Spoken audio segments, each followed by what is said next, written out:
ሰላም ጤና ይስጥልን። የአዲስ ታይምስ ሚዲያ ቤተሰቦቻችን ዛሬ ዓለም ትልቅ የታሪክ ምዕራፍ ላይ ትገኛለች። የአሜሪካው ፕሬዝዳንት ዶናልድ ትራምፕ በቤጂንግ ምድር እግራቸው ሲያርፍ ጉዳዩ የዲፕሎማሲ ሰላምታ ብቻ አይደለም። ይህ ጉዞ ለቻይና የልዕለ ኃያልነት ፈተና፣ ለአሜሪካ ደግሞ የተናወጠው የበላይነቷን የማስከበር ትንቅንቅ ነው። ሺጂፒንግ አውሮፕላን ማረፊያ ለምን አልተገኙም? ቻይናውያን ለትራምፕ ያወጡላቸው ሀገር ገንቢ የሚለው ስም ሚስጥሩ ምንድነው?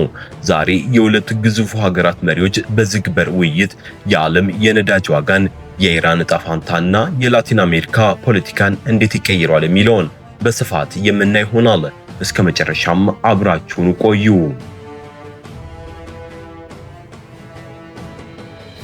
ወደ ዝርዝር መረጃው ስንገባ የባለፈው የአቀባበል ሁኔታ ነው።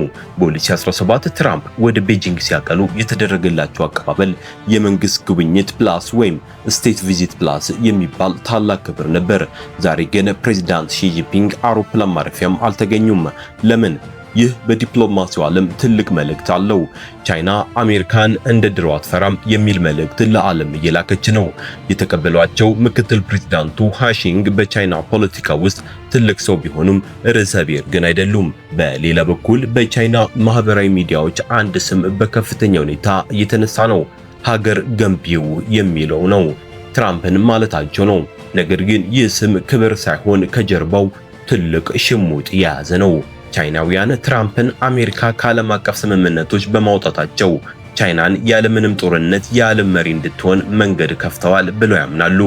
አሜሪካን በማዳከም ቻይናን የገነባ የሚል ስምም ነው።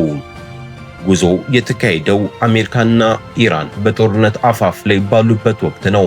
አሜሪካ በኢራን ላይ የምታደርገው ዘመቻ ስያሜ ኦፕሬሽን ስሌጅሃመር ለመቀየር ውሳኔ አሳልፋለች።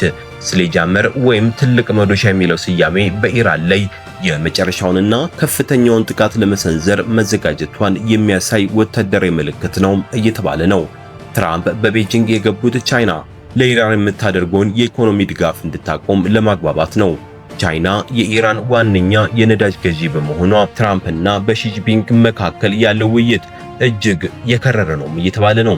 ትራምፕ በይፋ የቻይናን እርዳታ አልፈለግም ቢሉም ከጀርባው ግን ቻይና ነዳጅ መግዛቷን ካላቆመች በቻይና ባንኮች ላይ ማዕቀብ እጥላለሁ እያሉም እየዛቱም ይገኛሉ።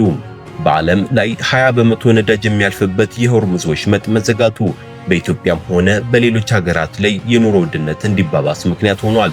ዩናይትድ ኪንግደም እና ፈረንሳይ የጦር መርከቦቻቸውን ወደ ሆርሙዙም እየላኩ ይገኛሉ።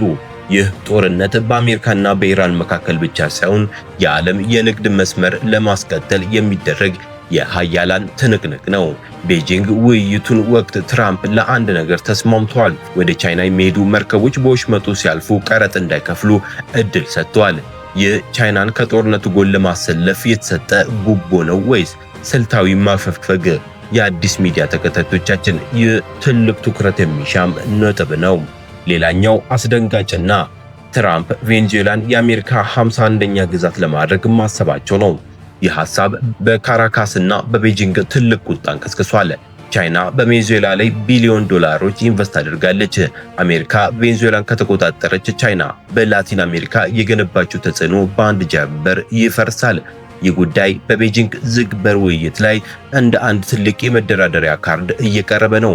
ቻይና በኢራን ጉዳይ አሜሪካን ከረዳች አሜሪካ በቬንዙዌላ ጉዳይ ለቻይና ጥቅም እውቅና ትሰጥ ይሆን የሚለው ጥያቄ የብዙ ዲፕሎማቶች መነጋገሪያ ሆኗል።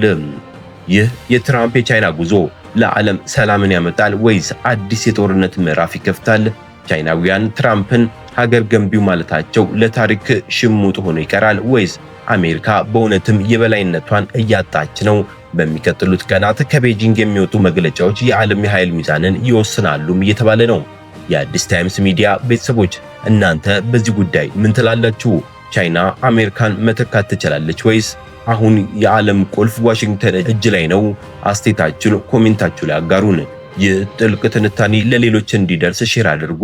ለቻናሉ አዲስ ከሆናችሁ ሰብስክራይብ በማድረግ የደውል ምልክቱን ተጫኑ። ስላዳመጣችሁን እናመሰግናለን።